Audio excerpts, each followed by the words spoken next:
তো ফাইনালি মইনুল হককে তার বাসভবন, তার তিনার বাড়ি যেটা হচ্ছে তিলডাঙ্গার ফারাক্কা তিলডাঙ্গায় অবস্থিত। তো দেখতে পাচ্ছ লোকজনের ভিড় দেখো গাইস, কত লোকজন, একদম প্রচুর লোক, হা হা হা করছে লোক, চারো সাইডে লোক। আর তিনার বাড়িতেও লোক প্রচুর হয়ে গেছে, দেখতে পাচ্ছ সাইডে প্রচুর লোক। এত লোক কি বলার কথা না, এত ভিড় কি গাড়ি থেকে বডিটাকে বের করতেও পারছে না, হ্যাঁ লোকজনের ভিড়ের চাপে। তো বুঝতেই পারছো কত লোকজন। আর প্রায় সবাই এসেছে এখানে, মনিরুল ইসলামও এখানে এসেছে, হ্যাঁ এখানে সবাই মানে যত দূর দূর দূরান্ত থেকে লোকজন দেখার জন্য এসেছে, ও মাটি দেওয়ার জন্য এসেছে। দেখতে পাচ্ছ গাইস প্রচণ্ড ভিড়, এত ভিড় কিনা বলার কথা না। আমরা তো গিয়েছিলাম সেখানে, গ্যাঞ্জাম হয়ে গেছে, এত গ্যাঞ্জাম কি বলার কথা না, প্রচণ্ড গ্যাঞ্জাম যাকে বলে। তো সবাই লোকজন গাড়ির উপরে চেপে গেছে, দেওয়ালের উপরে চেপে গেছে, দেখতে পাচ্ছ এত ভিড় কি বলার কথা না। তো মইনুল হকের জানাজার নামাজ হবে আজ রাত্রি 8:30টার সময়।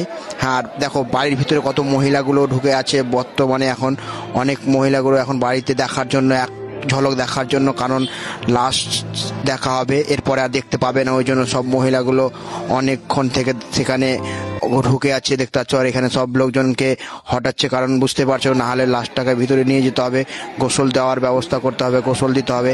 এটা হচ্ছে টিলডাঙ্গায় এখন বর্তমানে, দেখতে পাচ্ছ গাইস প্রচণ্ড ভিড় যাকে বলে। তো যারা যারা মাটি দেওয়ার ইচ্ছা আছে অবশ্যই চলে আসবেন টিলডাঙ্গা, ফারাক্কা টিলডাঙ্গা আজ রাত্রি 8:30টার সময়।